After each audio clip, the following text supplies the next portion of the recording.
بسم اللہ الرحمن جنگ میں فتح کا پرچم نصب کر چکا ہے. کائنات میں جس سے بڑا کوئی بہادر نہیں، وہ کہہ رہا ہے مجھے ایک بہادر بیٹا چاہیے. آپ دیکھیں، مثال پیش کر دوں. ایک بیچارہ رکشے والا جو رکشہ چلاتا ہے، الف ب بھی نہیں جانتا ہے، وہ کہتا ہے کہ مجھے کسی عالم کی تلاش ہے. تو اس کی نگاہوں میں اگر کوئی الف ب بھی پڑھانے والا ہوگا، وہ بھی اس کے لیے عالم ہوگا، وہ اس کے لیے عالم ہوگا. اگر فرض کے ہائی اسکول اور انٹر پاس ہے کوئی، وہ کہہ رہا ہے مجھے عالم کی تلاش ہے، تو اس کا مطلب بی اے کا ہوگا، پڑھا ہوا پاس، وہ اس کی نگاہ میں عالم ہوگا. اگر ایم اے پاس ہے، وہ کہے گا مجھے عالم کی تلاش ہے، تو اس کی نگاہوں میں جو پی ایچ ڈی اور ڈیلیٹ ہوگا وہ عالم ہوگا. اگر کوئی مجتہد کہے کہ مجھے عالم کی تلاش ہے، تو اس کی نگاہوں میں کوئی اور عالم ہوگا. اگر کوئی مرجع وقت کہے کہ مجھے کسی عالم کی تلاش ہے، تو اس کی نگاہ میں کوئی اور عالم ہوگا. اور اگر کوئی عالم دورہ کہے کہ مجھے کسی عالم کی تلاش ہے، تو اس کی نگاہ کسی اور کو پڑے گی. اب تصور کیجئے جناب عباس کی شجاعت اور بہادری کے معیار کا، کہ کائنات کا سب سے بڑا بہادر جس کی تمنا کر رہا ہے، اس کا نام ہے عباس ابن ابی طالب. محمد اور بہت پہلے میں نے امام فرما میں چند جملے کہے تھے، وہ چند جملے کہہ کے میں اپنی بات کو مکمل کر رہا ہوں. عجیب و غریب شجاعت تھی مولا عباس. وہ تو کہیے کہ امام حسین کی مصلحت نہیں، بلکہ اللہ کی مصلحت نہیں تھی کہ جناب عباس کہیں کے اوپر جنگ کرے، وہاں پر جنگ کرے کربلا میں. اور مولا علی کی وصیت تھی، سمجھو رہے جوان سنے، مولا علی کی وصیت تھی کہ دیکھو کبھی ایک جنگ میں 3 بہادروں کو جمع نہ کرنا. کبھی ایک جنگ میں 3 بہادروں کو جمع نہ کرنا، ورنہ روح زمین پر کوئی باقی نہیں بچے گا.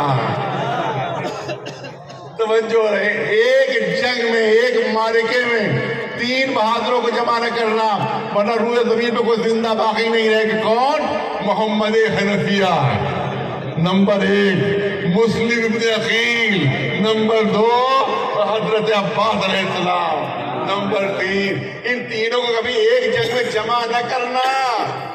اسی لیے امام حسین نے جناب محمد حنفیہ کو اپنا نائب بنا کر مدینے میں چھوڑ دیا، جناب مسلم کو کوفے میں اپنا نائب بنا کر بھیجا، جناب عباس کو کربلا لے گئے، مگر جنگ کی اجازت نہیں دی. مگر جنگ کی اجازت. ایک بہت بڑا جرمن عالم ہے، بس میں نے کہا 2-3 منٹ، بہت بڑا جرمن عالم ہے، اس نے کتاب لکھی ہے امام حسین پر اور کربلا پر، اور اس کا ٹرانسلیشن جو ہے وہ ایران میں چھپا ہے. میں کتاب کا نام بتا دیتا ہوں تاکہ کوئی اگر ہو دلچسپی اس کو تو دیکھ لے. کتاب کا نام ہے امام حسین اور ایران، اور اس کا لکھنے والا ہے جرمن، کا نام ہے پروفیسر فریشلر. وہ کتاب میرے پاس موجود ہے، کوئی بچہ دیکھنا چاہے تو دیکھ سکتا ہے. پروفیسر فریشلر اس کا نام ہے، جرمن پروفیسر ہے. اس نے کربلا کے واقعات پر کتاب لکھی ہے، ایران میں چھپی ہے وہ کتاب، امام حسین ایران کے نام. جناب عباس کی بہادری کے جو سے گوشے لکھے ہیں، وہ چند آپ کے سامنے پیش کرنا چاہتا ہوں. چند گوشے آپ کے سامنے پیش کرنا چاہتا ہوں. وہ کہتا ہے کہ عباس کی بہادری وہ بہادری تھی کہ جب میدان جنگ میں وہ جاتے تھے تو جب وہ رجز پڑھتے تھے، رجز یعنی جب بھی کوئی پہلوان جا رہا طریقہ تھا کہ اپنی بہادری بیان کرتا تھا، میں ایسا بہادر، ایسا بہادر، ایسا، اس کو رجز کہتے ہیں. تو جب میدان میں جاتے تھے اور عباس رجز پڑھتے تھے تو رجز میں کوئی اس طرح سے اپنی بہادری بیان کرتے تھے کہ سامنے والے دشمن کا آدھا دم تو رجز سن کے نکل جاتا تھا.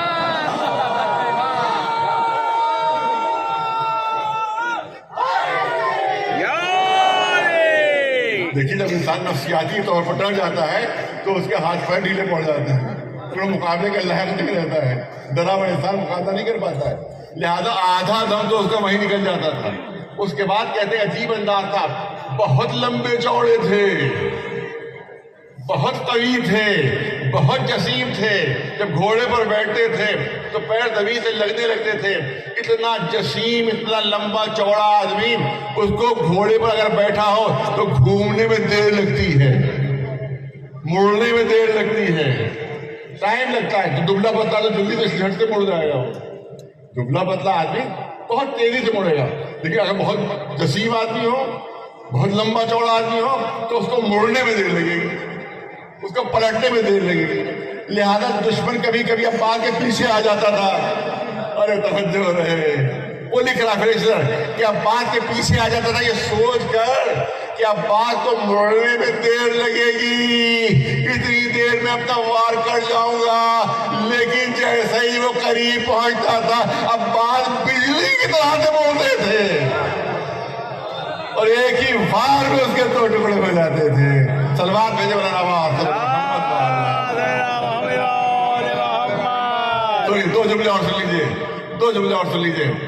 آپ دیکھیں کہ اگر ٹرین پر کوئی سفر کر رہا ہوں, کبھی تجربہ نہ کیجیے گا, میں نے کہا ہوں تجربہ نہ کیجیے گا. اگر ٹرین کے پر کوئی سفر کر رہا ہوں تو اپنا ہاتھ خالی نکال دیا, باہر نکال دیا, تو ہاتھ باہر نکالے کوئی طاقت نہیں تھی. بھائی ٹرین پر میں سفر کر رہا ہوں, میں نے اپنا باہر کھڑکی سے باہر نکال دیا. اب ٹرین نے رفتار پکڑی, اسٹیشن پہ ایک صاحب کھڑے ہوئے تھے, میرا ہاتھ باہر نکلا ہوا تھا. اب جو ان کے ہاتھ بڑا اتنا تھپڑ زوردار پڑے گا کہ وہ 10 لڑکڑیاں کھا جائیں گے اور دور گریں گے, جبکہ مجھے ذرا سی بھی طاقت صرف کرنا نہیں پڑی, مگر کیونکہ ٹرین کی رفتار کے مطابق میرے ہاتھ کی رفتار ہے, لہٰذا اس ہاتھ میں اتنی طاقت پیدا ہو جائے گی کہ بغیر طاقت استعمال کیے ہوئے جو بھی آئے گا اس کا منہ ٹیڑھا ہو جائے گا. عباس گھوڑے کی رفتار کے ساتھ ساتھ اپنی تلوار کی رفتار رکھتے تھے, لہذا کہتا ہے کہ عباس بغیر تھکے ہوئے مدتوں سے گر سکتے تھے.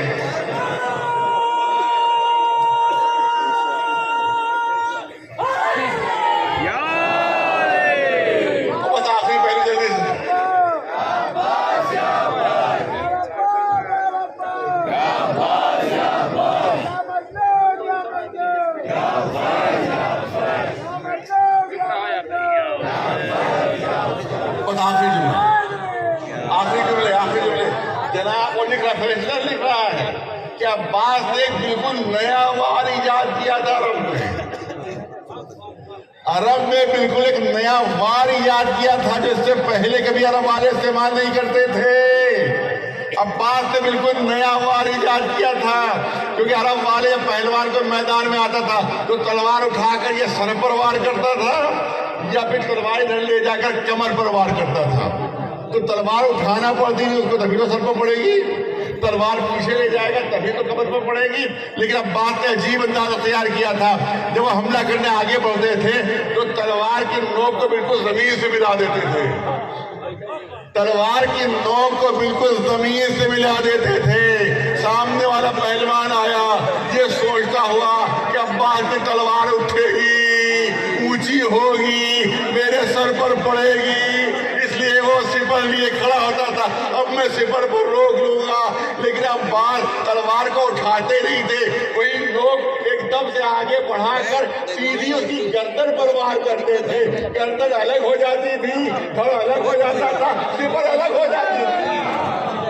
ایک سلوات میں جو محمد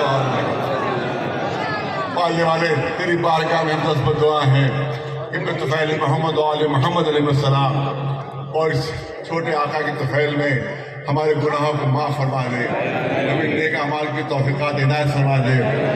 پالنے والے ہمیں جو بیمار ہو شفا عطا فرما دے, جو مقروض ان کا قرض ادا ہو جائے, جو بے اولاد ان کو اولاد کی نعمت بڑھا دے, جو بے روزگار ان کو روزگار عطا فرما دے, جو باروزگار ان کو روزگار میں ترقی عنایت فرما دے.